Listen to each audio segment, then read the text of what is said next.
Joseph Reznicek. Spell your last name. Reznick. And where do you live? We live at, we're a mile and 6/10 outside of Roans Prairie on Highway 90. Tell me how this is affecting your property, how it's affecting your property right now. Well, it's affecting the property now because property values in Grimes County have been on the increase, which is good, always good. We have 132 acres, and we now share a common fence line with property that was purchased by Texas Central. And if this train goes through, we have the prospect of them excavating land next to us.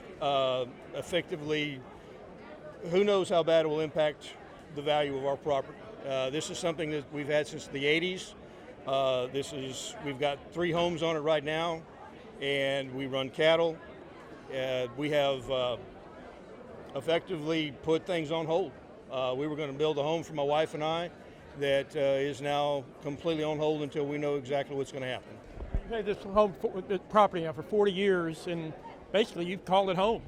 Well, I grew up here in Grimes County. I graduated from Navasota in the early 80s. Went to Houston, raised my family. We came back out here because this is home. We came back here for that reason. And now the whole aspect and that comfort and the tranquility, the country life that everybody wants to have is under jeopardy. I mean, it's literally, it's a coin toss. We don't know. Your property was short, not long ago, was actually sided by 3 sides, wasn't it, with the railroad? It was actually 2-sided. They were going to surround us on 2 sides. We were lucky to be able to acquire some land to actually stop from them encroaching around us in kind of a U. But now we've got about a half a mile that we're going to be sharing with the property that they purchased. So it is definitely going to be an impact, and it's something that we have to look out for very diligently. Thank you. Congressman Brady, tell me what is going on in this high school. We're hearing there's rumors floating around. They're saying, hey, it's a done deal. Yeah. Feds doing this, feds are doing that. What is actually going on? Yeah, so I tell you what, tonight, I think we just shocked the state. Hundreds and hundreds of Texans who oppose this Texas high-speed rail project. They don't want Washington to give them eminent domain to seize their land without their consent, and they don't want taxpayers to be on the hook when this proposal goes flat. And so here were federal, state, and local officials, along with our landowners, saying no to this high-speed rail project. It's starting now that they failed at the state level at first, went to the federal level. What are they doing at the federal level? What are they trying to get at the federal level?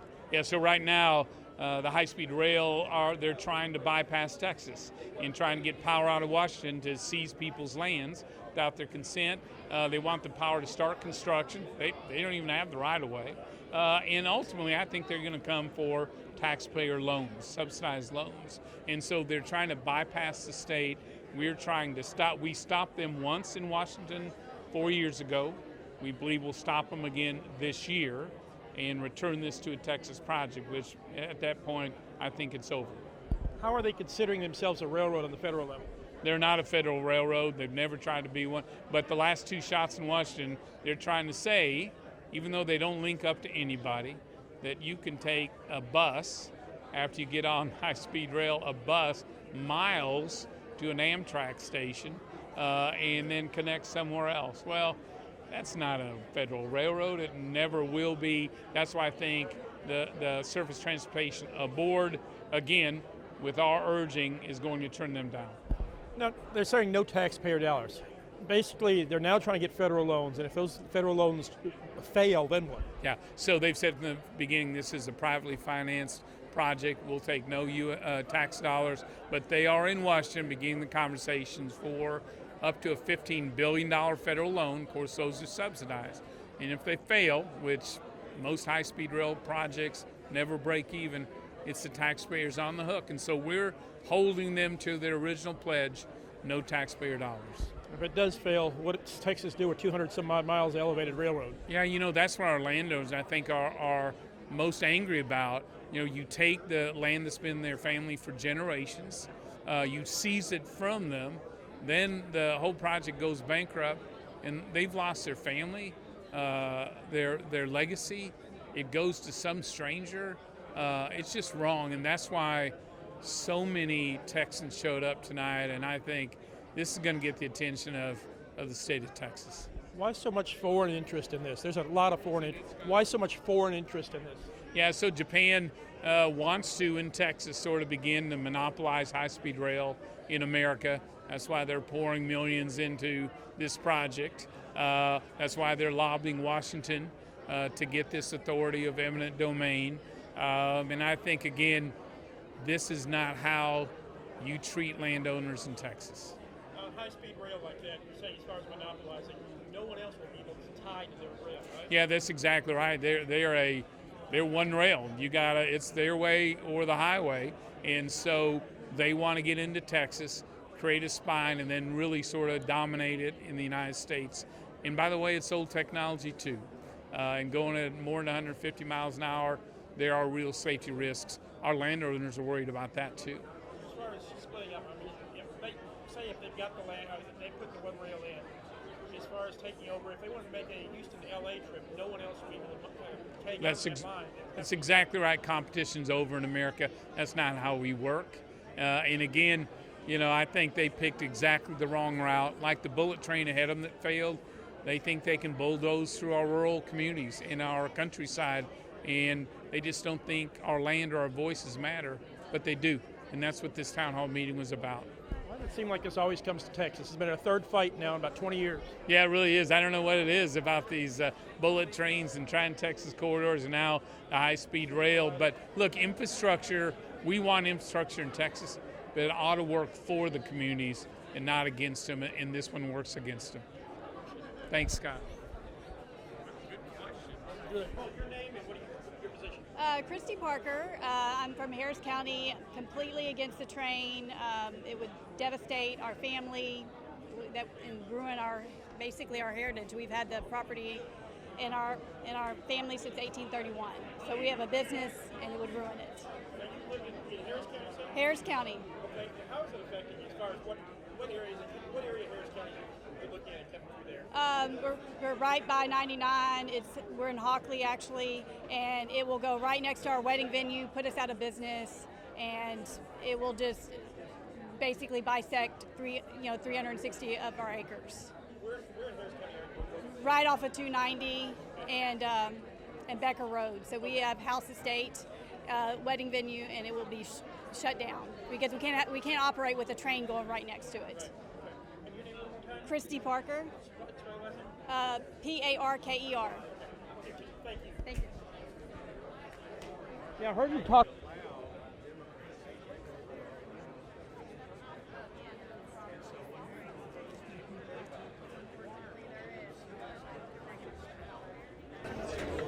Why do they do that? Is that by design so that they wouldn't realize, like, if you don't? They all follow this area, all came down, and the fire department and the sheriff's department all said, hey, there's a huge amount of water coming down these creeks. Y'all need to.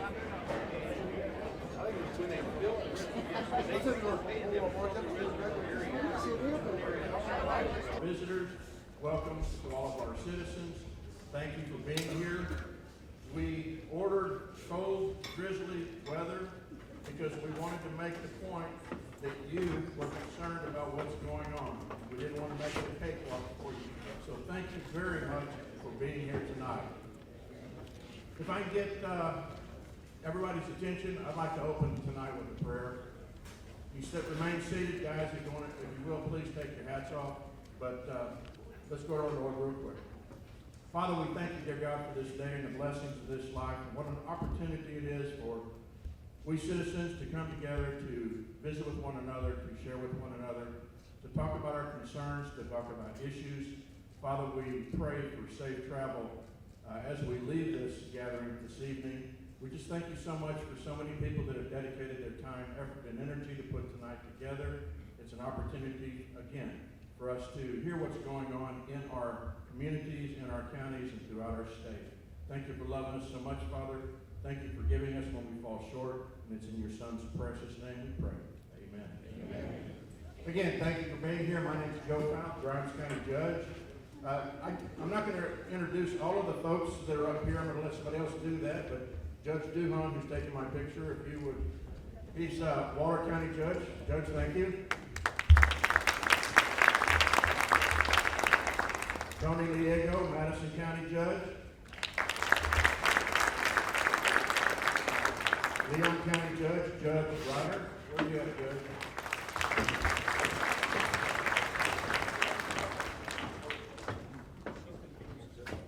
Also, Judge Keogh from Montgomery County, our neighbor to the east.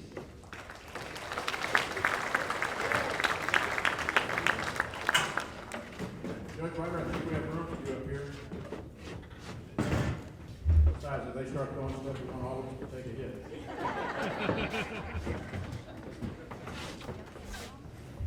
I'll let you do all of those. Okay? That's hard. Something that has nothing to do with tonight's meeting, I want to make an announcement. I want to take advantage of this good group of folks. April the 1st is April Fool's Day, but we're not joking. That's the start of the census count. And it is so, so important that all of us participate in that census count. I'd like you to remember this number, $1,161. That's how much Grimes County, and if you're not in Grimes, your county potentially loses in federal dollars because of an undercount. So if you have a family of 5 that doesn't get counted for some reason, that's $5,500. That's a half a mile of paved road, at least chip seal in Grimes County. So it's important that we get everybody counted. And even if you got old Uncle Ed that you're embarrassed of and you got him locked in the garage, count him on census day. It is important. If there are any Uncle Eds out there, I'm sorry, but you know what I'm talking about. Okay? Again, thank you for being here tonight. This is Texas Against High-Speed Rail. We want to thank our Congressman Brady for helping us to put this meeting together and to be here. My name again is Joe Fouth. I also serve on the board of directors for Texas Against High-Speed Rail. And the reason I'm against high-speed rail, I could go on and on and on, but I won't. But there are a lot of issues that we don't agree with that TCR has planned and proposed for our county, in Grimes County alone. And before you leave tonight, take a look at the maps that we have over on the tables, over to my left. And take a look. Grimes County is a rural county by classification, but if you fill in the blanks, if you look at the cemeteries, the schools, the historical markers, the churches, the gas wells, the oil wells, the pipelines that go where the proposed TCR, the Texas Rail is proposed to go, it's a very complicated area. It's not rural, it's a business community of a lot of people. Just a couple of things that I want to share, and then I'm going to turn this over to our chairman of the board, Kyle Workman.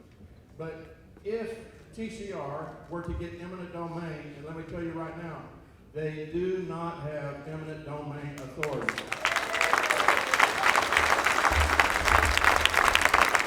I'll repeat that one more time.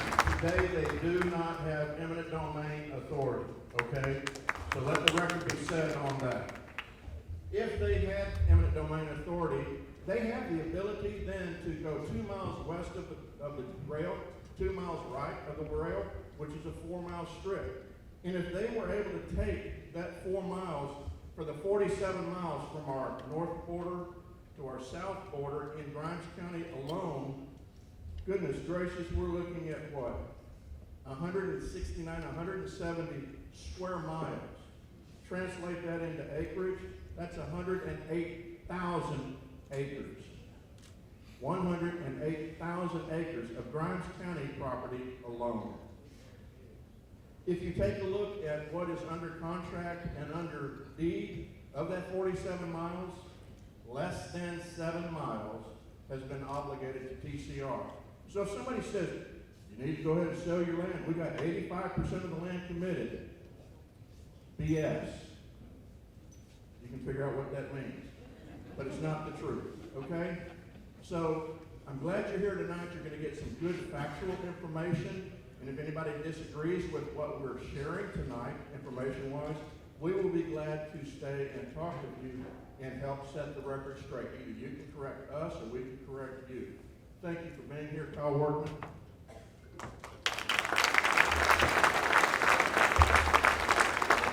Thank you, Joe. We're very, very appreciative of your steadfast support and your leadership here in Grimes County. A few more elected officials I need to recognize. Representative Steve Toth is here. Philip Cash is the Precinct 1 Constable here in Montgomery County, or down south coast of Montgomery County. We talked about Judge Duhan. We have Vanessa Berzinski, the county clerk. Did I say that correct? Yeah. Okay, that's pretty good. Cody Harris here from House District 8. We have Marianne Waters, the tax assessor and collector. She's here as well, thank you. Mark Keogh from Montgomery County Judge. We're glad to have you here, Judge. We talked about Cecil Bell Jr. here, State Representative from House District 3.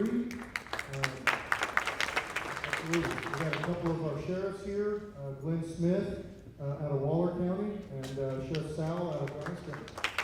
And on that note, real quick, just for everybody's edification, the sheriffs between Waller County all the way to Ellis County they formed a coalition just over 2 years ago to look out for all of the citizens of their affected communities. And they wanted to make sure that I reminded everybody that they're continuing to do that. They're monitoring the situation closely and they're engaged very well. So, and we're very, very proud to have them, not only what they do for us as first responder and how they take care of our communities, but how they're actually looking over and watching this process as it goes forward as it relates to high-speed rail. And then we talked about Judge Ryder. So I think I've got everybody. If I forgot anybody, please forgive me. I got a list here that may not be complete. State Representative Ben Lamont. How can I do that?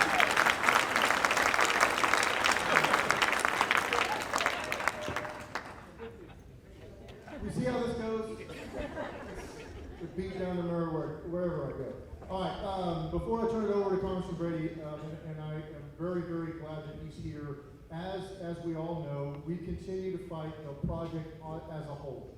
And we're not interested in moving it from your property to your neighbor's property. We're not interested in moving it even across the county. From our standpoint, we still have two major tenets. Number one, we do not like the use of eminent domain for a private company solely for private gain. And number two, we do not like the inevitable taxpayer subsidy that we believe will take place because we know, without a doubt, that passenger rail in the United States is subsidized and high-speed rail in the world is subsidized. And these guys don't have the magic formula figured out how to do it. And when you start talking about, $20 to $30 billion worth of debt service and or mortgage, if you will, there's absolutely no way that they can pay that back with ridership. And we all know that, and we're not fooled by their funny math. But what we're here tonight to do is give you an update of where we are in the process, what we think is coming up, and how we forecast the near future. I told somebody the other day, 5 years ago, I would not have imagined that I'd be standing on this stage today, still having to fight these people. Unfortunately for me, we're 5 years in, and I can see 5 more years. So I need you to stay vigilant, stay prepared, stay engaged. They're trying to wear us out, and we're not going to let them do it.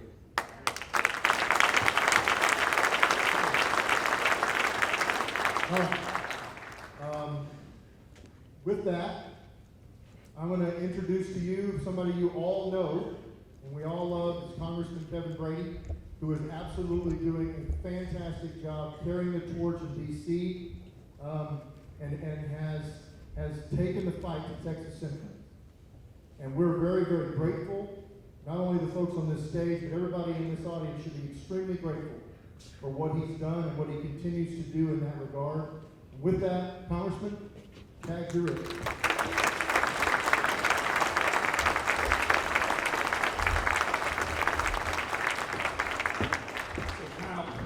First, I want to thank you all for being here, and I'll tell you in a minute why your presence here today, how crucial it is. But I want to thank Texas Against High-Speed Rail. I want to thank Kyle and Andrew and the whole team. But because I can tell you, we would not be here stopping this without you, Kyle, and your team, because you are in it.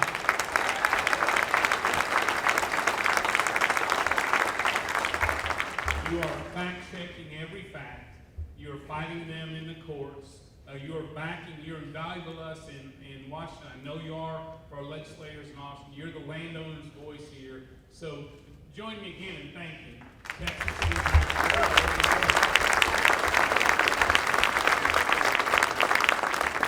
I want to thank our state and local officials too, because they're on the ground waging this battle. I know we've been joined by Senator Lois Colcourse, and Lois, thanks for being here.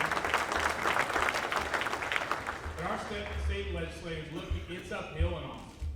They're fighting for you and me every session up there and in between session as well. We need to back them. They've been fearless up there, and we're going to have, after we stop them again in Washington, this battle shifting back to Texas. And these are our champions. So thanks to all of you for being such fighters for us. Thank you. Yeah.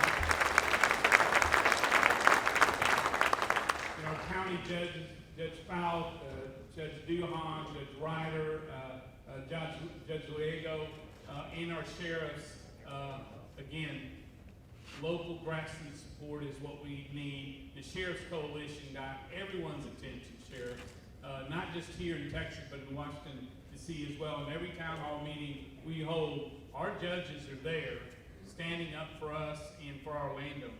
So our state, our local officials, again, you're doing a great job. And so tonight what we want to do is, let me give you an update of what's going on at the federal level. Ben's going to give us an update on the state level. Then we're going to take questions, answers. We got a lot of our champions here as well. But the reason it's so important we're here tonight is that if you listen to Texas Central Railroad travel around this country, or this state, selling it, they just dismiss us. They just say, you know, there's just a few disgruntled landowners somewhere. But this whole state supports high-speed rail, and they're wrong. This isn't, for some of us, this isn't our first rodeo. Some of us were in this very room fighting the bullet train back in the 1990s.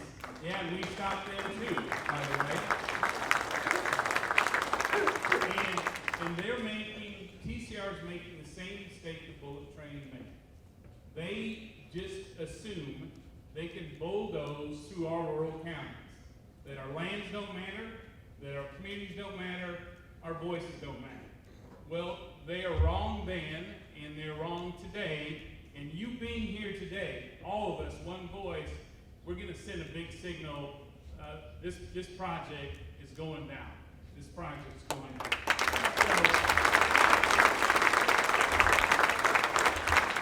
So, Kyle made the point. Look, this is a little David versus Goliath here. These guys have more money than Michael Bloomberg. And they're spending it everywhere, locally, in Austin, up in Washington. They're pouring it on. The only way we win this, and we will, is if we stay together. And we, all of us, stay together. And we stay together to the end. Not like a couple months, not till the end of the year. I saw some of you sort of groaning when Kyle said we stay another 5 years. We're going to stay till this is done. And we have to, because there's too much riding on it. So what we're, in my belief is, thanks to you, thanks to everyone on the stage, we're already winning this. You know, they'd hoped to break ground many years ago on this project, and they're still saying they're breaking ground this year. I'm telling you, no, they're not. And it's because of the work you're doing. So, let me give you a quick update. So on the federal level, we got a couple things going on that we'll need to win. First, the Federal Railroad Administration is coming out with the safety rules. So they have to put in place or identify safety rules for railroads that go over 150 miles an hour, because no one in America has. And you've already been weighing in through letters to Texas Against High-Speed Rail. We have as well, sending letters on your behalf to the Railroad Administration. But probably in the next couple weeks, they're going to announce their draft safety rules. Draft safety rules. They're going to have then 60 days of public comment. Then they're going to respond to each and every comment you and I give, and then they'll make a final rule. I met with the administrator on your behalf here, Ron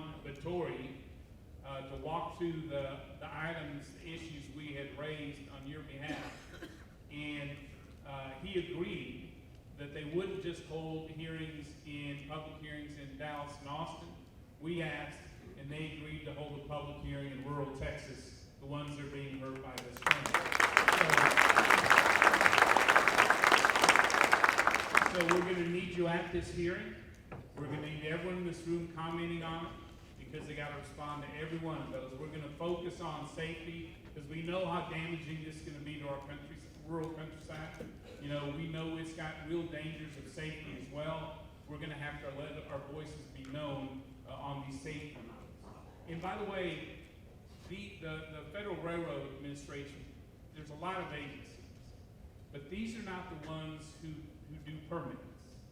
They're sort of like at the city level, they're the ones who do the building codes, or at the county level, the septic system. They don't give permits, they don't give right-of-way, they don't do financing. They just simply say, these are the standards that any railroad going that fast has to meet. That's what we need to weigh into. And we're going to need your help to do it. I think the bigger challenge in Washington is at the Surface Transportation Board.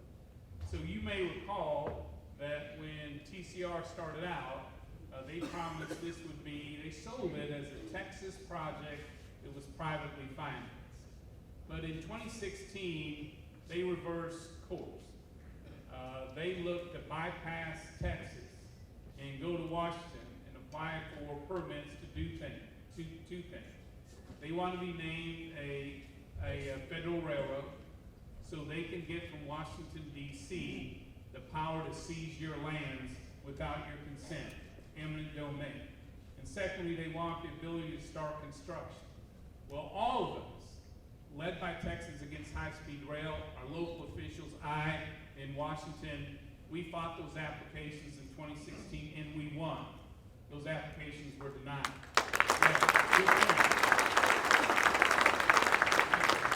Well, they're back. And so in 2018, they refiled for those applications. And now they want to be a federal railroad, they say, because the big difference is now they're going to sell Amtrak tickets with the railroad.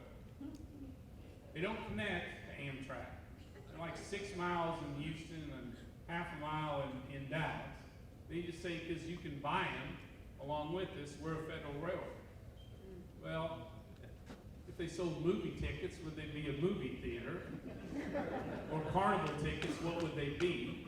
The bottom line is they are not a federal railroad, and they can't pretend to be. And think about the way they're trying to sell this to the feds are, you know, you got to drive an hour to the station in Houston, take the train up, get on a bus to get on Amtrak, take Amtrak down into Dallas, get an Uber to wherever you're going. That's not a federal railroad. This is a Texas railroad. But we've got a lot at stake at the Surface Transportation Board, because at the end of the day, this is all about preempting our state and local officials in your say. This is about getting eminent domain out of Washington, D.C. to take our Texas lands. And the truth of the matter is, if they're trying to be a federal railroad, they can't put a shovel in the ground unless they get those permits. And here's what I think is going to happen if we do our job together. Again, nothing's really changed for us. So we're going to fight like heck to get those applications denied again. And when they are, then it comes back to Texas. And I'll let our Texas legislators talk about this, but they can lay out then where the decision-making happens in Texas. But this Surface Transportation Board, I think, is one of the biggest near challenges we've got to win. Finally, financing. All of you know Texas Central Railroad promised from the get-go no taxpayer dollars. Remember that? No taxpayer dollars. Well, over the years, they've shifted to different things. Well, maybe no state and local grants. This and that. Well, the bottom line, though, is they're in Washington as we speak, and they're trying to line up taxpayer-funded loans from the federal government. They're called RIF loans, RRIF, Railroad Improvement Financing Loans, up to $50 $15 billion or more. They're subsidized by you as taxpayers. And guess what happens when that project goes broke? Guess who's on the hook to paying those dollars back? It's all of us. It's taxpayers. So we are all going to hold them to their pledge of no taxpayer dollars for this project, because as Kyle and Ben has often said, there's only been 2 high-speed rail projects in the world that have broken even, and this is not going to be the 3rd. So we're not going to let our taxpayers get on the hook for this project. With that, we've got our whole team in Washington, our whole team in Texas on this project. We'll be here, and our team is here as well to answer questions, enlist your help. We're going to have to do this together.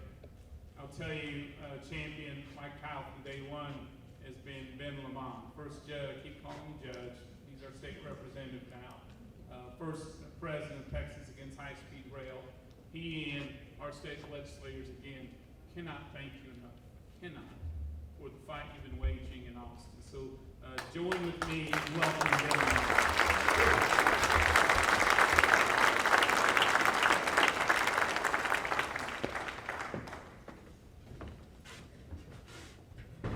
First, thank Congressman Brady. You know, it has been 5 or 6 years since we got this kicked off in Grimes County trying to fight this effort, and reaching out to Congressman Brady. You know, as a newly elected official back then, you come into it not understanding what kind of team you're going to have from the grassroots level to your elected officials level. But I can tell you what, standing right there is a champion. Congressman Brady is an absolute champion. I wish somehow I could peel back that curtain and just show you how hard he has worked and how responsive he has been at the federal level fighting this issue on your behalf. And he's not here every day to tell you that. And we don't have meetings like this every day to communicate that. But he is the 4th leg in the 4-legged stool at the federal level, at the tip of the spear at the federal level. And so I want to thank you very much, Congressman Brady, for all that you've done and working with us at the federal level. Thank you. And I know we thank everybody a lot tonight. I'm going to try, but I don't want to miss some of the people that have been in since the very beginning. Kyle Workman as well. Kyle has been a champion. I mean, this is total volunteer for him. He's got a real life that he has to tend to make money, and it's not this. This is volunteer work, but he does a tremendous job, as does everybody affiliated with Texas Against High-Speed Rail. So thank them again from the bottom of my heart. Thank you. And Kristen, thank you for his wife for allowing him to help. Of course, then we have our Senator Cole Corson and Senator Charles Schwarter, who's not here tonight. I do think he has some staff here somewhere. They said they were going to be here tonight, and there she is back there waving her hand. So they have been champions, absolute champions on private property rights in general, but they've been in the trenches on this at the very beginning. Of course, all the county judges and the county judge coalition we built that everybody's been engaged on as well. And then, of course, my colleagues, the state representatives. Cecil Bell has been a champion on private property rights, and we got Cody Harris, Steve Toad up here, but there's been many more that are not here tonight in our corridor that also have been champions. So thank you guys for standing strong and all. So, you know, I feel like, you know, obviously at the state level, we've had our session, and we kind of are aware that we didn't pass any bills. And so you kind of get the reports that, well, we didn't get something done, right? That we filed quite a few bills, and we didn't get one of the bills past the finish line. But we got a lot accomplished. We got a ton accomplished, and I want to just speak briefly for a minute on that. The first thing we got accomplished is by identifying the new issues that we haven't previously brought to light. And it's a process. Many, many times, bills get filed for multiple sessions in order to get passed. And it's a process to educate that membership on this issue. It's on the issues. So we filed over 20 bills this session, had for the first time in history since we've been fighting high-speed rail, we had a subcommittee on high-speed rail, a hearing dedicated entirely to hearing only high-speed rail bills. So think about that for a minute, when normally it's a mile wide and an inch deep, when you're hearing 20 bills on a million different issues or topics. The only topic at this hearing was high-speed rail, and we heard about 15 bills on high-speed rail alone. The beautiful part of that, in my view, was that we were the only game in town that night. We were the only entertainment for the staff and the whole Capitol. So we got the Senate staff and the House staff focused on that quite a bit. And so in that process, there was one particular topic to me that stands out. And Senator Colcourse knows this because she dealt with it, and that's interoperability. She filed that bill previously in the Senate, I think 2 years ago or 4 years ago, maybe, two years ago. And so if you haven't watched that video, both her hearing and the hearing that we had off the subcommittee in the House on the high-speed rail from this past session, please watch it. It is very revealing on this issue. They're very cagey on this issue with respect to interoperability, and they are masters at saying it is interoperable when it's not. But we finally got to talk to their expert. We pinned them down, and that issue rose to the top this session as far as being the issue that kind of was the hook for a lot of the members in the House that really got their attention, probably much like what happened on the Senate side 2 years ago with that bill when we heard it. And basically, as a result of that effort, for the first time we had real railroads get engaged on this discussion. We had Union Pacific testify that they cannot even operate their rail system if that high-speed rail got constructed and was running even next to it. They literally their safety systems could not operate. And so imagine what that does as you trace that back to our Texas economy and all the goods that get shipped over railroads and how that impacts more than just Grimes County or our districts right here. That starts to get people's attention. And so we were getting a lot of support and gaining a lot of momentum towards the tail end of this session on these bills. And we're building two different coalitions, an offensive coalition and a defensive coalition. And it's much easier to build a defensive coalition because, as Congressman Brady said, what we're really concerned about is if the STB says there is no federal jurisdiction.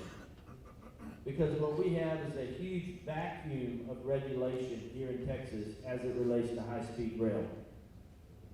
And so when there's a vacuum of regulation, the high-speed rail who knows what it could or couldn't do. So educating our members and bringing them in front of these issues is one of our key objectives, and we accomplished that this session to raise awareness.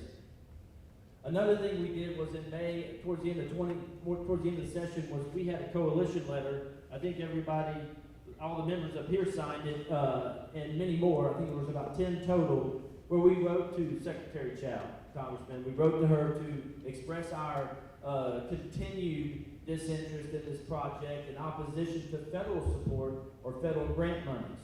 It's critical that Donald Trump hears from rural Texas, us, just like the Congressman said at that FRA hearing. We need to show up, but not just since the media's here, I'm going to say it's 700 people here in this room. We're going to call it 700.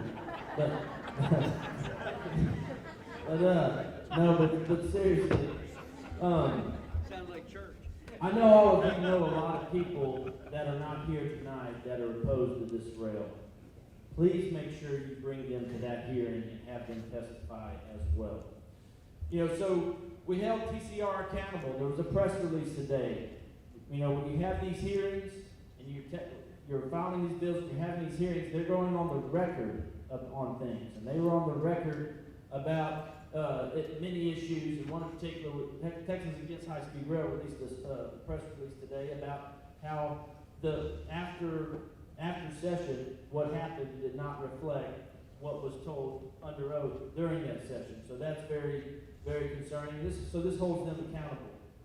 You know, so moving forward, in all, we filed about 20 bills. Every one of these gentlemen and lady carried a bill or more, multiple bills in their chamber on high-speed rail. So I thank them for that. Moving forward, we're going to begin the process after the primary of identifying more concerns and drafting more bills of these new concerns that continue to get brought up. So that's part of what we're going to do. We're going to cement our coalition in trying to support good bills. That's reaching out to associations like the railroads, or entities like the railroads, or associations that are private property rights groups that we can continue to build a coalition with. During the interim is where that's critical to get done. So we're also going to build a coalition of defense, because there's some members that say, well, you know, it's not coming through my district maybe, and they're on the fence about it, but it might be another leap for them to actually vote for a bill versus kill a bad bill. They might be more willing to do that if it's one that they can see as a bad bill. And so building that coalition is very critical, and we're going to continue to work that. So, you know, again, the session picks up January. If you're not familiar with the Texas House, it's different than at the federal level. The session begins in January. It goes for 6 months. It does that every other year. So we're preparing for that. I encourage you to stay engaged. Come up there and testify on any bills you want to testify on. Your state legislature needs to hear from you. They need to hear from our districts that this is an issue important to them. When our Texas history, when Mr. Floyd's ranch has been in his property since 1836, is being taken.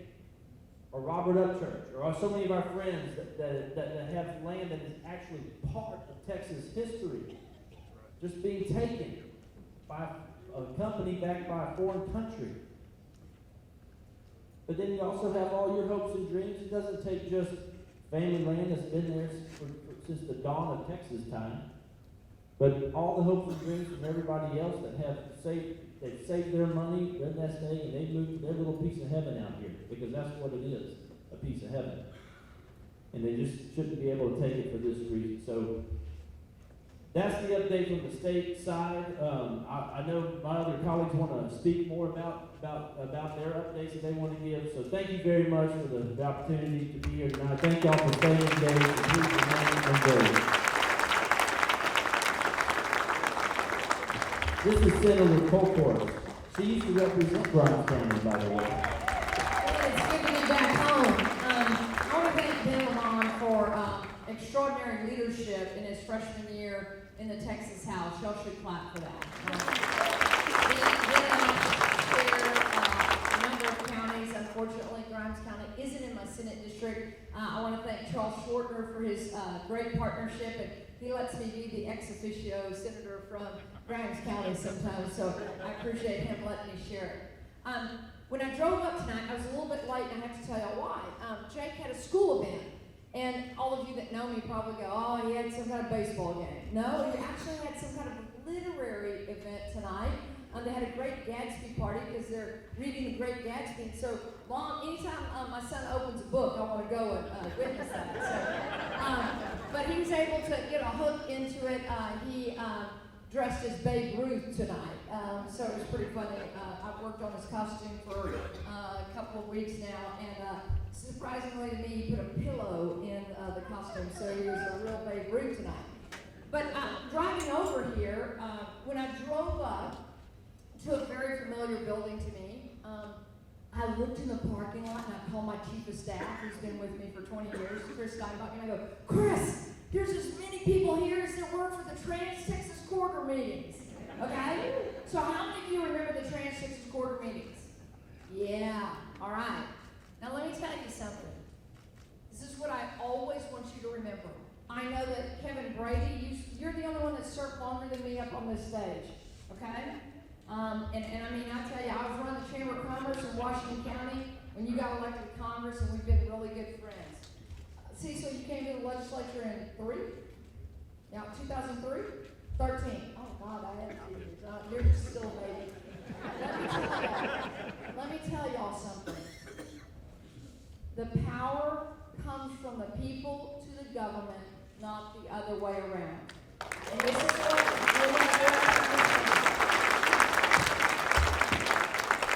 Did I carry the bill that killed the Trans-Texas Corridor? Yes, I did. My name's on that bill, right? But I didn't kill the Trans-Texas Corridor. I didn't. You did. The people marching on the Capitol, organizing, their voices were so loud. In 2005, Robbie Cook and I were trying to fight the Trans-Texas Corridor. We could get no traction, 0 traction. Guess what happened? When we left in 2005 and we got in the interim and the people got so loud, I'll never forget the state representative from River Oaks calling me on my cell phone. I'm not kidding y'all, from River Oaks. And she said to me, oh my goodness, Lois, I should have listened to you. Holy Mac, I'll never get elected again if I don't help you kill the Trans-Texas Corridor, right? And why was she calling me? Because she was hearing from her people, the people that elected her. And that is the number one thing that you need to remember tonight, is that your voice can be loud and be heard. Now, Ben went into great detail on some of the bills that we've tried. I've gotten out of the Senate committee the interoperability bill in 17. He got it to House calendars in 19. But there was another very important action that was taken in the Texas Senate, which was, and I want to thank Brian Birdwell. I don't know if any of y'all are from Brian Birdwell's district. What a great guy. I love working with Brian Birdwell, veteran, served our country. I love serving with him in the Texas Senate. He had a rider that what is a rider? It's words that you put into the budget, okay? So it's words that you put in the General Appropriations Act, and it was in the TxDOT portion of the bill that basically directed TxDOT that they couldn't assist in the high-speed rail project, but it had some other words in there that were very strong. It was a kill shot. In the Senate, we had one senator that literally shut down the finance meeting and called a point of order. Now, in the House, points of order are pretty common. You don't call a point of order in the Texas Senate. It's just, you don't do that. It's never done. He literally was from Dallas and was willing to shut down the Senate finance hearing, call a point of order. We had to have the parliamentarian come rule in the committee. Never seen that before. That is not senatorial. We don't do that. I've never seen that happen before. And I want y'all to know that we won on that, and it stayed in the budget until we got to the conference committee. And unfortunately, the House voted not to keep it in. None of these members were on that House Appropriations Committee. But this is the point I'm making. We had it. We had it. And there is what we like to call sometimes the unseen hand that just seemingly gets things done against the people. And I still believe that the power from the people goes to the government and not the other way around. Now here's your challenge. Here is your challenge. Like Ben said, Representative Lund, well said. There are a lot of members that say this doesn't come through my district, I'm out. I don't need to worry about this, okay? The Trans-Texas Corridor didn't come through everyone's district. But let me tell y'all that this train, if built, will change the lives of every Texan anywhere. Doesn't matter where you live, El Paso, Corpus Christi, it will change your life. One, Congressman Brady said, we're gonna end up paying for it. But more importantly, the interoperability portion of it is once the Japanese get their technology here, no other train can ever connect to it. That means they have a monopoly in the United States of America, right? That's why they're willing to spend so much money to get this. And I want to add something to that. The technology is not cutting edge technology. It's old technology. And so therefore, you know, guys, we're looking at things like hyperloops. We're looking at driverless cars that hook up to one another, that we can move down I-45 more quickly. And then we're going to have this obsolete train that is, you know, how many feet in the air? 23 feet in the air. Who wants that in their backyard, on their ranch? No, it's not right. And so we've got a lot of ways to come at this, but the only way to stop the high-speed rail train is through you, your voice. So I'm always curious to watch Houston lawmakers and Dallas lawmakers and their support of the high-speed rail train. Now, Houston lawmaker like Senator Joan Husband, she's always been with me on this. She has voted consistently. Jay Nelson, Senator of Finance, voted for that rider to keep it in, strong. So there are some, though, that peel off, and it's always interesting to me why they peel off. I'm very curious about that. And then, what's the motivation? Do they see it as an economic development tool and so forth? The connectivity between Houston and Austin, a lot of people argue that that is a big economic factor. How many of you have, I don't know, $300, $400, $500, $600, $700 just to go up to Dallas tomorrow? I don't. I personally don't. I'm going to Dallas tomorrow. Guess how I'm going to get there? I'm getting that Chevy Tahoe.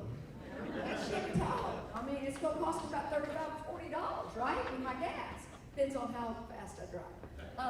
But I'm getting that Chevy Tahoe tomorrow. And that's how I'm going to get up to Dallas. And so there's a lot of ways that we can talk about it. We're going to work for you, but the real work is going to happen with the people. We cannot be successful in stopping this without a groundswell of support. We need it to happen like it did with the Trans-Texas Corridor, where it became a groundswell against building that boondoggle. And I believe that we can do it. It started in a room just like this here in Grimes County and one in Fayette County and different counties like that. And that's how we stop the Trans-Texas Corridor. We can do it again.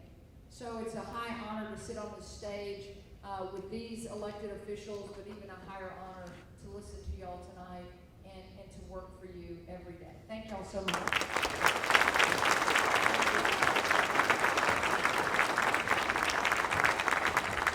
Good evening, I'm Texas State Representative Steve Toth. I was in my freshman year with Cecil. It wasn't 2003, it was 2013. There you go. You did. And that was when this whole cabal started. And Texas Central Rail had one lobbyist at the time.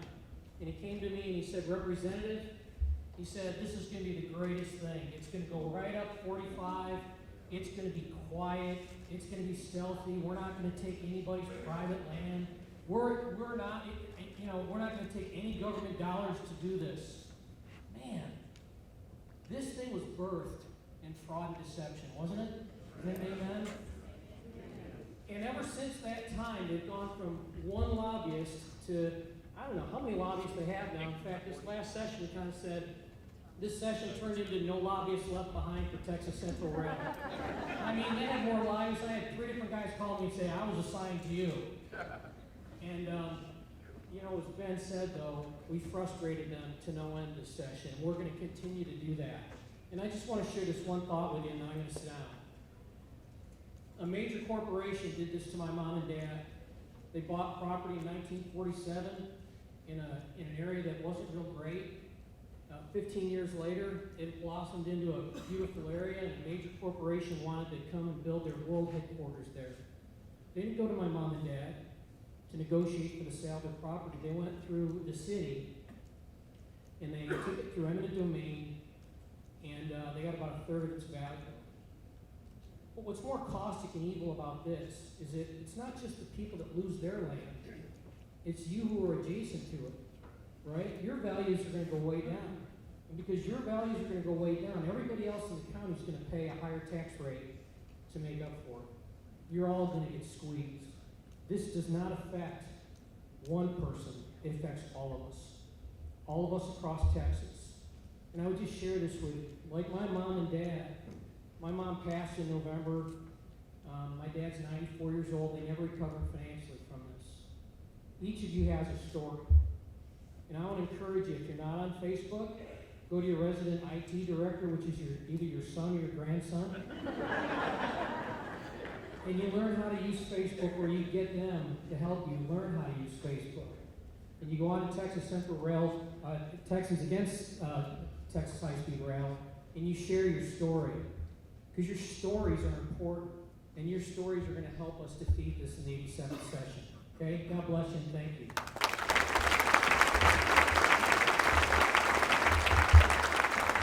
Hi everybody, my name's Cody Harris. I'm the state representative, and I represent 4 counties, 2 of which Texas Central's trying to come through up further north of here. Navarro and Freestone counties, Fairfield and Corsicana, the bigger cities that they're trying to come through. Congressman Brady, you're one of what, 435 in the U.S. House. He's doing an incredible job fighting for us, with just a couple of others fighting by his side, not very many. Thank you so much. In the House, there's 150 of us in the Texas House, just a handful who are affected by this. So you can show up and have your voices heard at all the hearings, which is vital, but even more vital is your vote. We're in the primary season right now, and we need every single one of you, not just to go vote, but to pick up the phone and to call 10 of your friends and families and to take them, make sure they go vote. Because there is a darkness coming for Texas, folks. And it's not just this idea of the high-speed rail. Doesn't matter what the machine is. This is about values that we as Texans hold very, very dear. Private property rights. That's what this is about. This is your land, your family's generational land. This is our history and our heritage. And we need your help, whether you've got a race in your area or not. We need your help throughout the state. We've got good people running for office. Kyle Workman is running for county commissioner in Leon County. We need good people like that to get elected. My friend Jake Elsey is running for state representative from Ellis County, which will be affected by the high-speed rail. We need to add him to our ranks. So that's what I want you to leave here thinking about tonight, is how important it is for you to get out and vote, to make sure that we can keep doing our jobs and fighting against the high-speed rail. There's nobody better in the House than Ben Lamont to go toe-to-toe with Texas Central. I sat and watched him for about 3 hours go in circles with Texas Central on interoperability, because he's the only one who understands the intricacies of that. So Ben, keep up the good work, man. Thank you very much.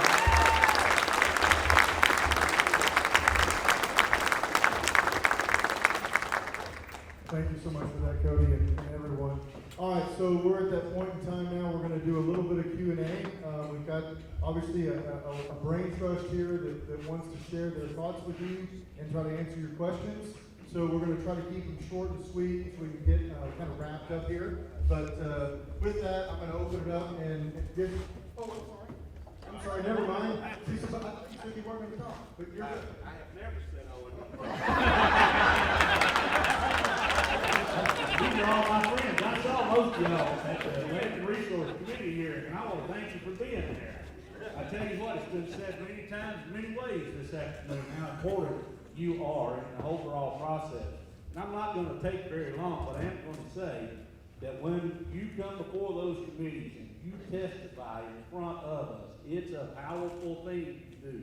When you come from Leon County, or you come from Freestone County, or you come from Navarro County, or you come from across Texas. And it is true that the cost associated with the whole boondoggle that is the Texas Central Railroad will affect every single Texan. Because when you devalue Texas property, hundreds of thousands of acres, the cost of government doesn't change, only the amount you carry. Whether you live in one of the affected areas in direct conflict, or whether you live in El Paso, you're going to pay the bill associated with this boondoggle. I wrote a calculator when they first started talking about this, put it on my website at cecilbellsjr.com. And what it basically said was, it wouldn't tell us anything, except they were going to spend $10 billion. And then finally one day they said, well, we're going to have this many trains running, and it'll have this many seats on it. And then they said, we're going to charge this much per seat. Well, the little calculator is pretty simple. It said, if you take $10 billion, you debt service it, basically at a very low interest rate. What percentage do you think they're going to fill up the seats? Do you think they're going to have 10% seats, 100% seats? What do you think they're going to be? And I looked, because they said they were gonna charge the same thing as airfare, which the cheapest I could find, on a fast flight was about $230, and so I put that in, and it was 100% full, it only hemorrhaged a couple $100 million a year. That's the reality of it. That is the absolute reality of it. And that's before you have stations, that's before you hire people to go along with it, that's before you Uber on over, that's before all of those things that go along with it. That saves you no money, saves you no time, and no one can explain to me or to you what the value of this proposition is. It is not at face value. I don't know what it is, but I do know that the only answer I've heard, and it came directly from their finance officer, was that equity was the basis of it. The whole premise behind it. It didn't matter whether they made money or didn't make money, to buy equity. Well, last time I looked, you can't pay for the costs associated with your extra services for your EMTs, your school districts, all those other things that are broken half in two when you run this firm that runs all the way across Texas, north to south, divides Texas east to west. You have to have special corridors to be able to take high, oversized loads through there. A tremendous amount of impacts that go along with that. I'm committed to standing with you opposed to this, just like I've been since day one. I agree totally with everything that's been said. I know you'll be there too. When the next session opens, you know, we need everybody there, as has been said over and over. I see it. I'm going to throw a plug in something that has nothing to do at all with high-speed rail, but I see a Trump 2020. God bless President Trump.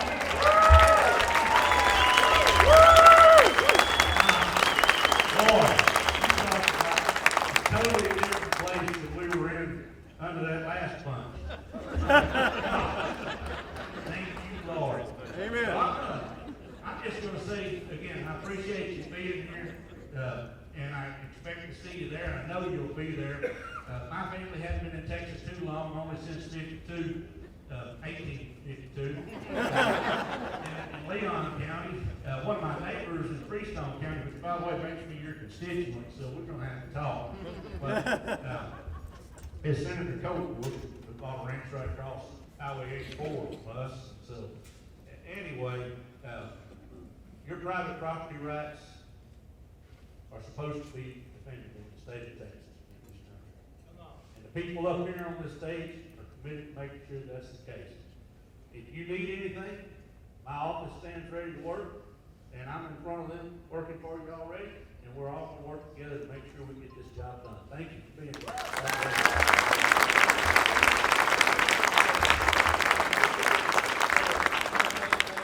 Once again, I was there to let Judge Duhon would like to say a couple words to it.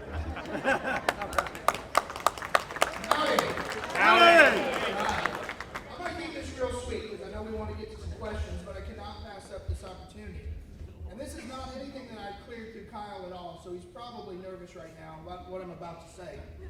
I need to know, show of hands, how many folks are here from Harris County? Wow. Most people are getting hands on how many of y'all support high-speed rail.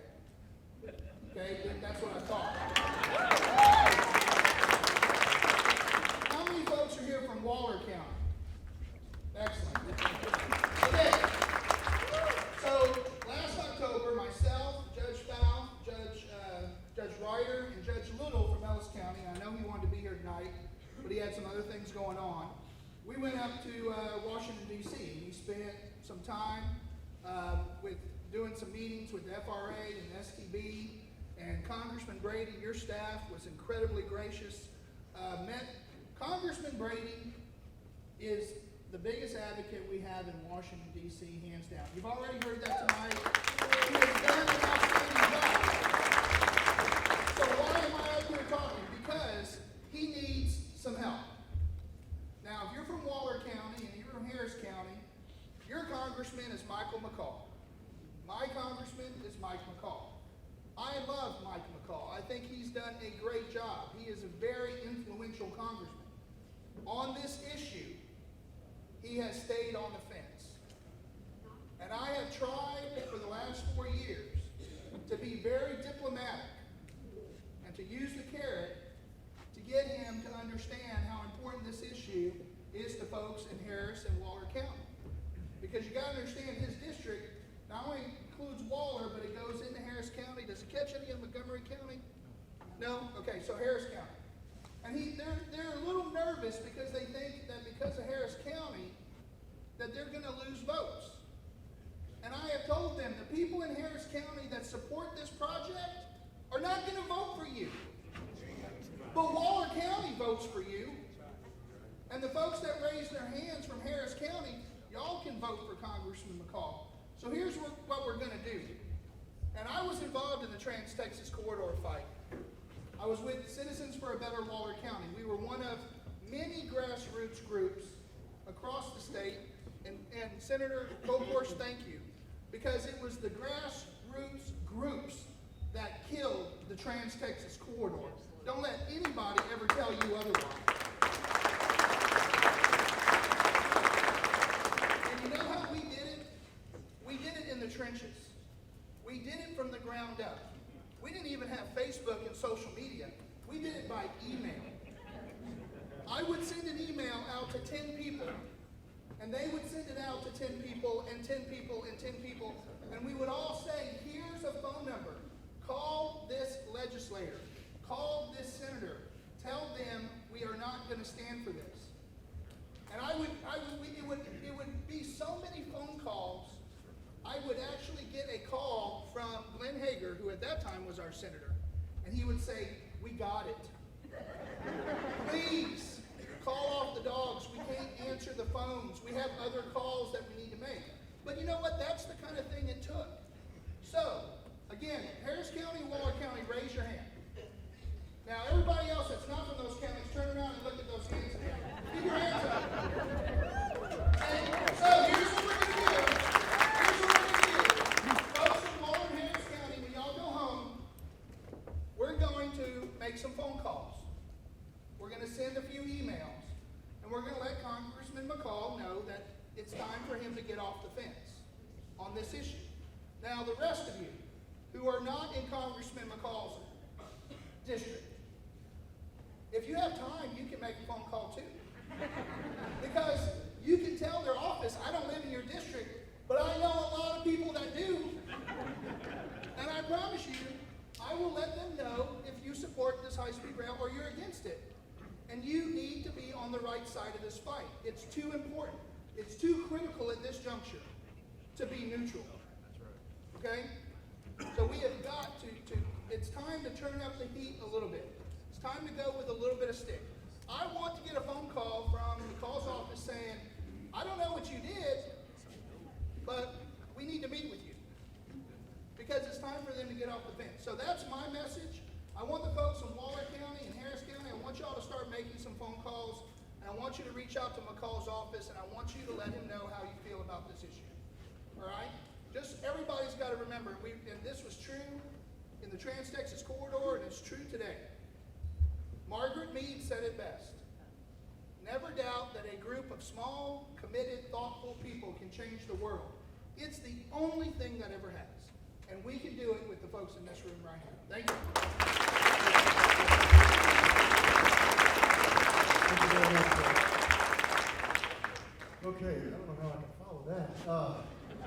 Very good. All right, we're going to do Q&A. So Desi's got a microphone in the back, so we're going to try to take a few questions. So if you have any questions, raise your hand, and we're going to circulate around the microphone. Desi, I got one over here. Be thinking about your question. I have 2 questions. Okay. Good. I don't need mine. I don't need mine. Number 1. What are the 2 gentlemen who call themselves our senators doing at the D.C. level?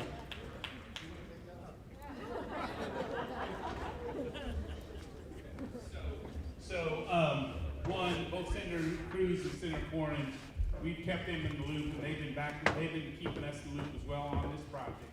I don't want to speak for them. But I know this. Both have been champions for private property rights for an awfully long time.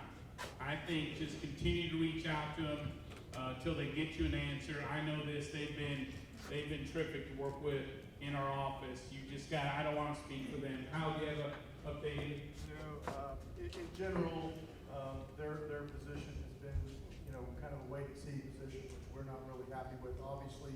But we continue to put as much pressure on them as we can. Continue to call them similar to what we're talking about. What we were talking about with McCall's office. Continue to pound them. What I'm hearing from your answer is that all of us need to go home tonight or in the morning and call their offices. Yes, ma'am. Second question. As just an average citizen, and thank you, Lord, my land is not being impacted. What can I do with the STB?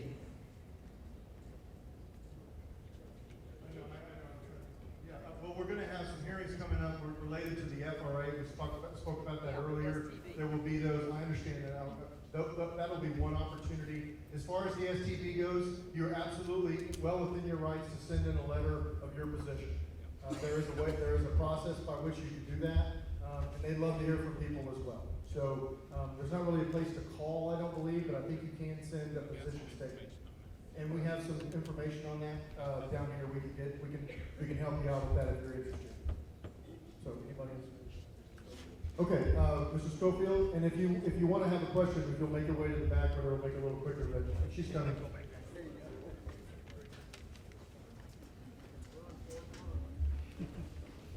Other than propose a question, I have a question that everybody that do have called on to call Congressman McCall. Why don't we ask him this? Ask him how many people in his district from Waller County and Harris County are going to vote for him once their homes are flooded.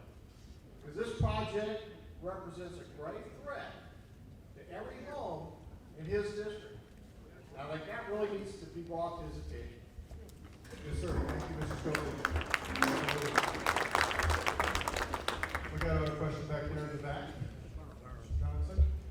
During the 2019 session in Austin, multiple common sense bills were introduced to protect Texas landowners. None of these bills got brought up for a vote in committee. One of the claims by the Texas Central when asked about closing of auction contracts would expire at the end of 2019, the Texas Central Vice President Holly Reed testified, and let me play her own words. We have stated is that we will not close on those option agreements until we've got the money to build the project, we've got financial close, and we've got the permits to build the project. This claim, of course, was helped block the bills that were common sense protected for Texas landowners. However, we have obtained clear, definitive proof that Texas Central has now closed on many of these auction contracts and have ordered the landowners off the property. Is there any involvement by any of y'all at the state level that can correct this wrong by false testimony? And second, is now knowing that they were knowingly provided false testimony at the state level, what are your plans to prevent Texas Central from making false claims in D.C. to the FRA, STB, and other government agencies?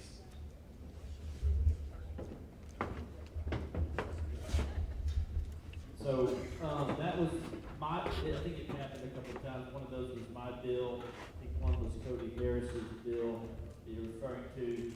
So, when you testify, it's important for anybody to know, if you're not aware, when you do testify at one of these hearings, you are testifying under oath. And so it is against the law to intentionally lie under oath. I'm not saying she did or didn't. I'm not commenting on that. Let her words speak for herself. And that is punishable. A DA would have to be as I would understand it, I was a former judge, so the logical process is the local DA in the jurisdiction that it occurred in, which is Travis County, would have to be the authority to prosecute that. So that is the answer to your question, and to my knowledge, on what the process would be for something like that to happen. There may be other ways to get some repercussions across a finish line, but I'm not sure about those other paths. But that is the one path that I'm working. And it was hard to hear your full question. Just by the way, so if I think I'm answering your question, but I just want to make sure if I didn't answer it that you clarify. Yes. Yeah. And just on the DC level, what are we doing to prevent them from providing false testimony? Because if they do it at the state level, they're doing it in DC also.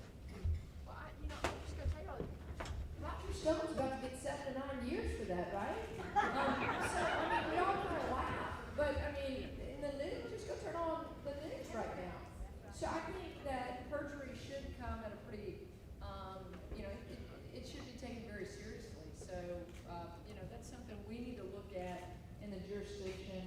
Representative and I were just talking about, does the DA have jurisdiction or does the Attorney General? But, you're right, perjury should carry pretty high.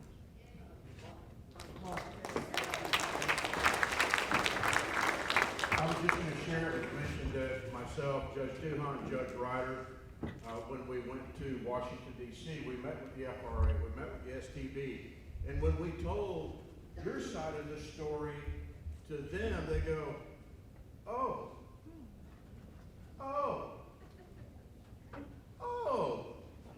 because we told them about the homes, the ranches, the cattle auctions between Mid-Coast and Navasota. Every week, those two auction barns sell over 2,000 head of cattle. And we made the funny statement that, when you run out of ribeye, start grilling your railroad ties.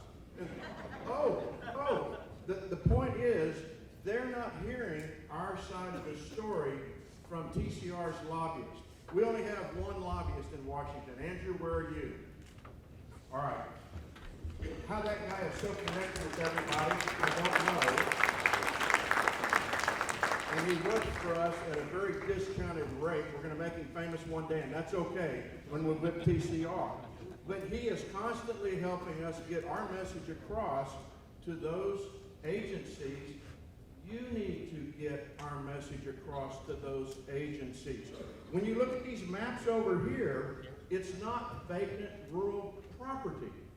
It's homelands, it's family lands, it's pipelines, it's county roads, it's gas wells, it's churches, it's historical markers, it's schools, it's your community. They need to hear your side of the story.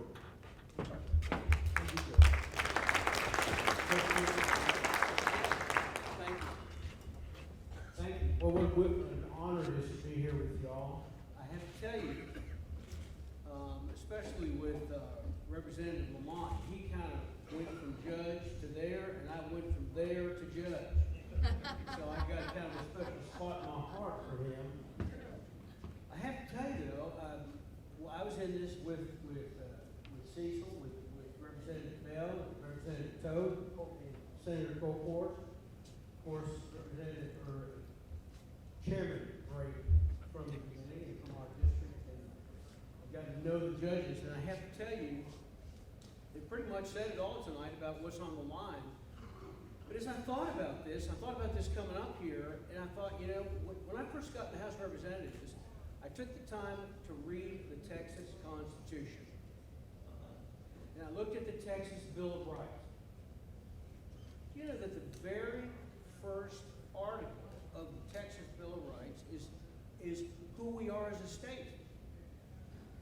So when we have individuals that say they represent the state, that take the side or move on the side of a particular group that would undermine the authority of individuals within the state, we've got a problem here.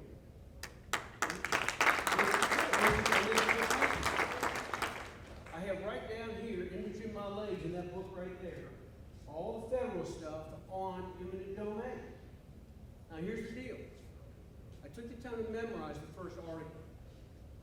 I did this back in the beginning of the 84th session, 85th session, and I just served as the first year as county judge during the 86th session. This is what it says. It says, Texas is a free and independent state, subject only to the Constitution of the United States. And the maintenance of our free institutions and the perpetuity of the Union depend upon the right of local self-government unimpaired to all the states. The writers of the Constitution recognize that our ability in Texas to maintain local self-government was going to impact every state in the Union. That's what it says. And when they talk about taking away local self-government, what they're talking about is the very thing that's taking place here right now. So as all of these, as our judges come up here and are serving, and our state representatives, and our senator who is with us, and our chairman, Chairman Brady. We are looking to y'all to stand for what is already yours. The U.S. Constitution says you have the right to life, liberty, and in the Articles of Confederation, it was property. That was changed when it came out of the Constitution. Life, liberty, the pursuit of happiness. But you know what the pursuit of happiness is there? Your ability to provide for your family, your home, the arena in which you live, to create a quiet and tranquil life. And we keep getting run over by individuals from Washington. And my question to everybody here today is, where are the people in charge of the state tonight? This ought to be concerned for everybody about where our officials stand, where our mayors stand in our cities. And then we sit here tonight and we kind of lament about this. And when the judge is telling you to get it, when you get back, get on the telephone, I'm telling you, I had people tell me today, they said, Judge, it's not in our area. This is not going to benefit you. That's what I was told, not to come up here. My wife, you know, she said, get on up there. This is bigger than all of us. This is who we are as a state, this is who we are as a people. And it's all on the line this round. So take it away. Kevin, I can keep going here, brother. So stay. You can preach it, Mark. Yeah. Let me make this. It makes me crazy, doesn't it, you? Yeah, let me make this point here about Mark. So Lois said it, and Ben said it, and Kyle said it. How we ought to spread out. Look, Mark's my county judge in Montgomery County. Steve and Cecil. So the route used to go there, and big champions against it. They moved the route. So y'all could have just washed your hands on this and stayed home. And guess where he is tonight? He's standing with us. So that's what we need to do.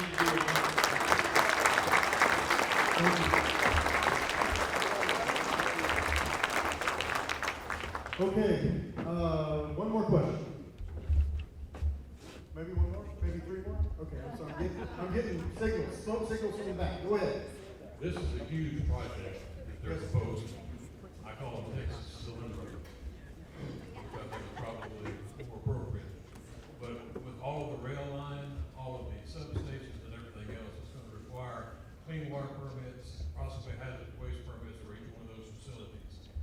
The FRA does not have the ability to issue those permits, neither should TxDOT.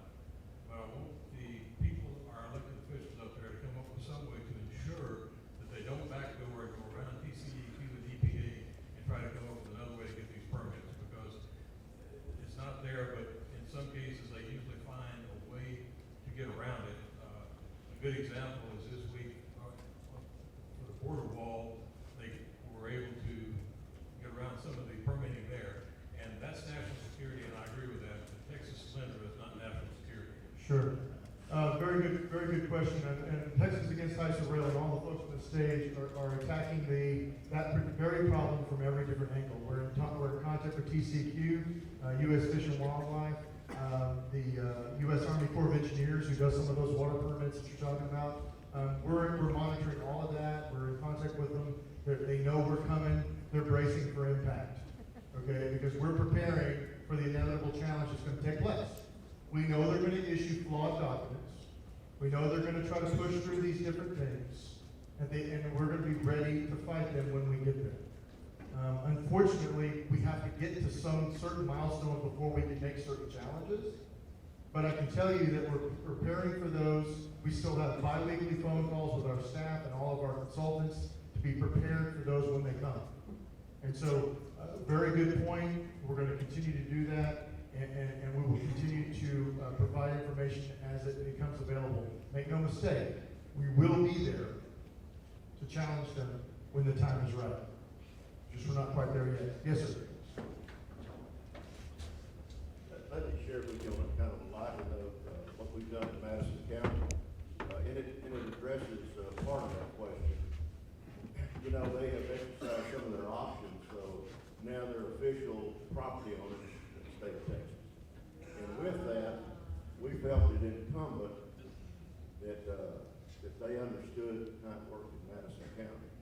So we contacted their office, and we graciously welcomed them as official landowners and made them aware that we had strict and very concise subdivision rules in our state, in our county. And if they had any intention of doing anything with the property that they had acquired, that they would have to go through our county government first. Anything. If they wanted to drill a water well, if they wanted a 911 address, you can't hardly do anything without a 911 address, but they had to come deal with us. And that blew them away. They could not believe it, but it's true. So guess what's going to happen when all this starts to unfold? Just take you a wild guess how that's going to work. And they were flabbergasted. And I told them, I said, you know, you come into our county literally in the dead of night. You never consulted with anybody. You never asked anything from them. And you came on lie after lie after lie. And I told them, I said, what you're dealing with here is the truth. This is actually the truth, what I'm telling you. You don't have the right to do what you want to do, anything you want to do in our county. And so that day of reckoning is coming for them.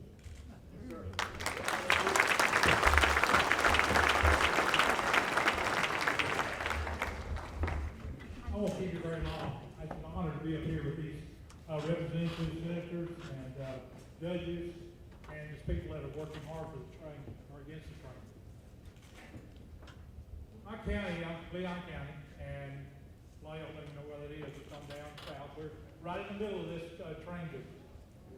And what did I say? Oh, excuse me, north. Oh, yeah. Anyway,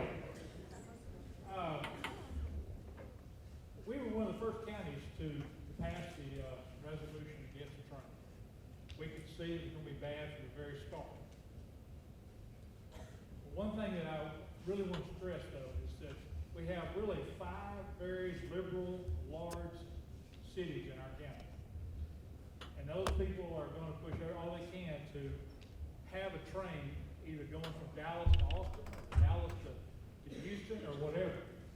My point being to all this is that rural Texas has to band together. We've got to help these representatives and senators from rural Texas.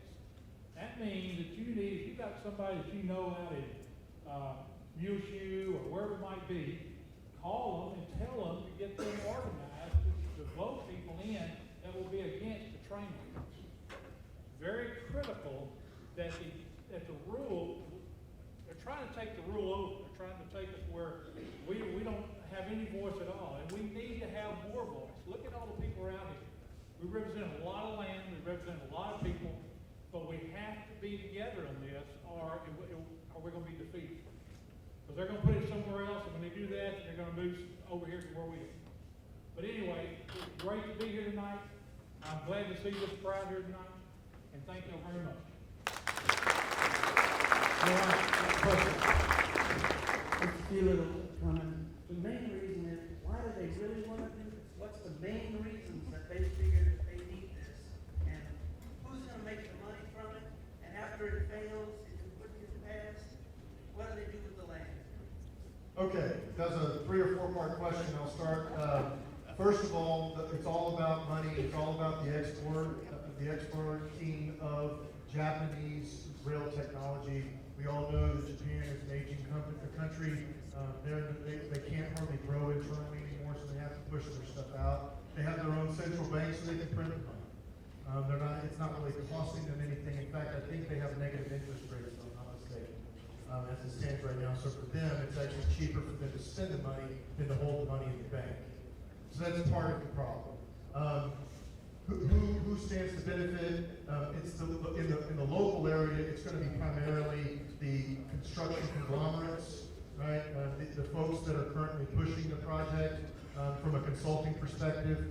You can see that a lot of them you can look on the Texas Ethics Commission website and see that several of them make $300,000 or $400,000 a year just trying to push this forward.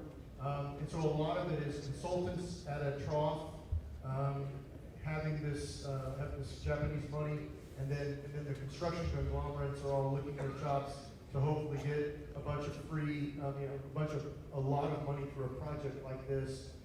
And then, of course, at the end of the day, there will be this basically straight connection between Dallas and Houston. You can put a lot of other stuff in it ultimately. What do you think a fiber optic cable that goes straight from Dallas that's uninterrupted would be worth? What do you think a pipeline that goes straight from Dallas to Houston uninterrupted would be worth? Did I say awesome? I meant Houston. So, there's a whole lot of end games. We believe that at the end of the day, this is the Japanese, the primary motivation here is for the Japanese to do exactly what Senator Goldberg was talking about, which is develop a monopoly, so that every future high-speed rail in the United States will be their technology and their technology only. And as she mentioned, it is old. It's steel wheels on steel tracks. And that is old. And we all know it. They're trying to sell us their old technology. Yes, sir. One more thing, this is called P3 money. Y'all ever heard of that before? Private-public partnership. There's some big money investors in this thing. Huge money investors in this thing. What happens is that not if, but when it goes bankrupt, they'll be the very first ones to get their payout, plus 5 or 10%. It's a Ponzi scheme. They will get their payout, they will get their money, and then Texas gets a railroad, a busted railroad that we can't afford.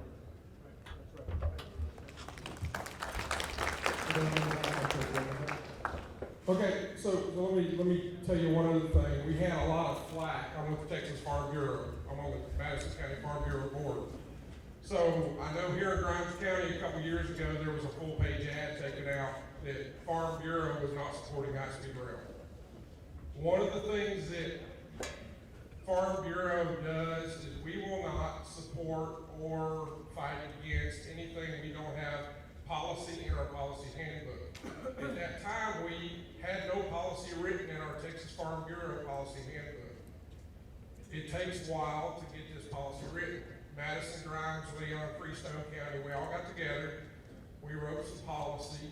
We got it passed at the state level. Now we have policy in our policy handbook at Texas Farm Bureau that now we have a policy or we have against Texas high-speed rail in our policy handbook now. So you have another 500,000 member fight in the state of Texas because Texas Farm Bureau has 500,000 members. So when Texas Farm Bureau goes to Texas or if we go up there and visit with Congressman Brady, Congressman Brady is a big advocate for us. You'll hear a lot of people say and give him what for about he doesn't go out in his district. Man, I don't know how many times I see Congressman Brady out in our district. So he is one guy who actually has made a phone call to me while I've been out in the cow pasture before and asked me an opinion on a bill that was coming up that he wasn't aware of what was going on because he knew that I was a Farm Bureau advocate. So tell me, anybody in this room, how many times they've gotten a phone call from a congressman while they were standing out in their pasture? There's not room in it. So let me tell you, I'm going to stand up for this guy, and he's on the ballot, and it's time to go vote. The voting started yesterday, okay? So he's one of the guys that's on the ballot to be voting for. So, and know that Texas Farm Bureau is fighting against us now too because we have policy written in our handbook. So, all right, thank you.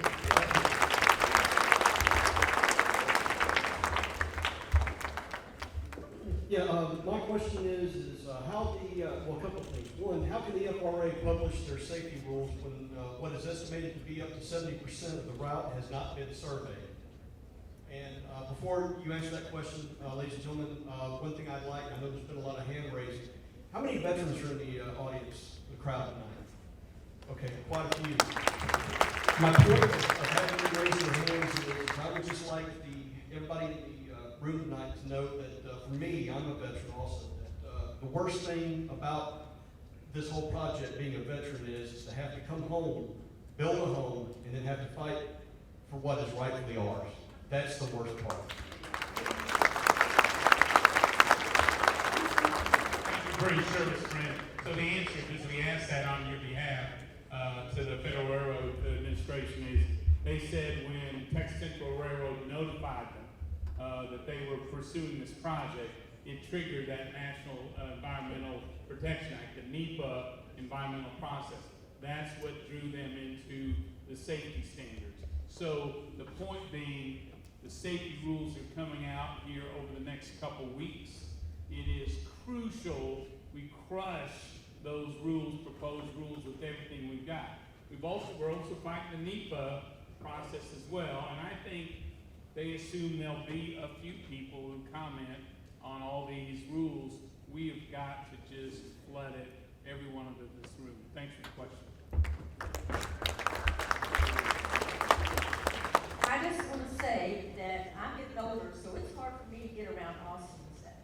But when y'all have those buses out there, I got friends in Montgomery County, we fill them up. I don't care if we had to pay. It's easy to get here and get on one, but it's hard to do the other. So are y'all planning on doing another one with bus things? It freaks people out when they see 6 buses full of out there.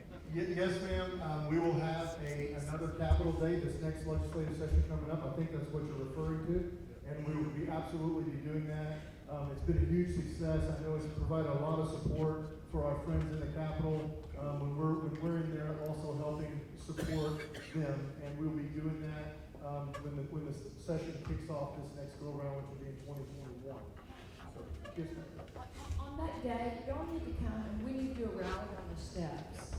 And I really do contend that part of the Transfixes Quarter was the beginning of its end was a sea of people from the South Steps all the way to Congress Avenue.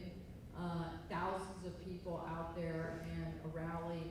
Numbers get lawmakers and statewide elected officials' attention. And I have to say, for rural Texas, we were so strong in the 2018 election. There were a number of statewide elected officials that would not have won without rural Texas. And I believe that they will be with us. We were talking up here, I'm not going to make this a Democrat-Republican thing, but I'm just saying I am a Republican. Most of the opposition to our bills, or to the rider that the Senate put in, was Democrat opposition. So we need y'all's help in doing something like that early. Don't wait till the bills are being heard. We need momentum early, so everybody goes, holy cow, I'm listening, I'm hearing you. And those of you, I told the story of the River Oaks State Representative. It was her people that had called in and said, we're not going to do this to rural Texas. We're not going to have a 1,200-foot wide highway running all over Texas. That's the kind of, we need to educate people. Some people in Houston or Dallas think, oh, that'd be really cool if I could get to Dallas in 20 minutes, right? They don't realize how much that ticket's going to cost them. They don't realize how much it's going to cost them in taxpayer money and the boondoggle that it's going to become. One thing that Texans can sniff out is a boondoggle. They can sniff out liars. We know what fake news was before President Trump named it fake news, okay? So, Representative Harris, did you say something about our heritage? Was it you? This is who we are. I mean, we are Texans. We love private property. We protect it at all odds. And if anyone says you're stopping progress in the state of Texas, you say, I'm saving Texas from a boondoggle. Why is there no other state in the nation that has this? Ask yourself that. Even California has put the brakes on it. Now come on, help me out here. I mean, we are Texas. And you have to remind all 28 million Texans that we are Texas. They're not going to let this happen to us. That's all I got to say about that. Thank you, Senator Corporal. Wow. All right, we're just about done here. A couple of things I want to talk about, and then we're going to be done. Number one, we have a hearing coming up on the eminent domain challenge that was launched in Leon County. As most of y'all are aware, the Leon County judge ruled that they are indeed not a railroad and not an interurban electric railway, therefore they don't have the power of eminent domain. So Texas Central has appealed that. It was sent to Waco, and then Waco sent it to Corpus because it was too hot of a potato, and then they sent it back to Waco to be heard, so we're going to be heard in Waco with Corpus judges next week. So There are 14 seats in the courtroom, so, and we're being told that if we try to do something and have a whole bunch of people there, it won't work out really well for us. So what we need from y'all is your prayers, as these people are hearing, these judges that are elected are hearing these arguments. We know them to be the truth. Texas Central's doing everything they can to twist them and try to make them upside down. But we believe that at the end of the day will prevail, that is coming up next week. And then finally, we need your continued support. Like I told y'all earlier, we're 5 years into this. We're gonna have years to come, and I know we're all tired. We're all tired of spending money. I can guarantee you I understand that very, very well. But at the end of the day, it takes financial support for me to make this happen. I'm happy to continue doing it and leading it as long as I possibly can, provided that I have everybody standing with me, both in terms of their physical presence, but also in terms of their pocketbook. And I hate to do this, it's the worst part about my volunteer effort here, but I've got to have your support. We have put together one of the most efficient teams that is out there. We talked about earlier, Texas Central has 30 plus lobbyists to our one, okay? Now we have one that happens to be a rabid dog, and he loves to fight. He's a true believer in what we have going on. He represents the oil companies, and so he feels like he's atoning for past sins. So, but at the end of the day, at the state level, we have one of the best out there. At the DC level, we have one of the best out there. You got to introduce to Andrew, he's back there, okay? He is another true believer. And when you're standing on the right side, when you're standing on the side of truth, you can get people to follow you. And that's where I feel like I am, and I need your help to do that. So I ask you to consider, we've talked about this before, what's your property worth? But at the end of the day, I need your help. I cannot do this by myself. I certainly cannot fund it by myself, and I need your help on that. So with that, I'm going to let Joe close us out, and then we're done. We'll be around here talking. Thank you for coming out. Our visitors to Grimes County, you're always welcome to come back. Thank you, thank you, thank you. Be careful on the way home. We still have a wild hog problem in Grimes County, so be careful. Get to know your neighbors. Make those calls tonight and tomorrow. Thank you.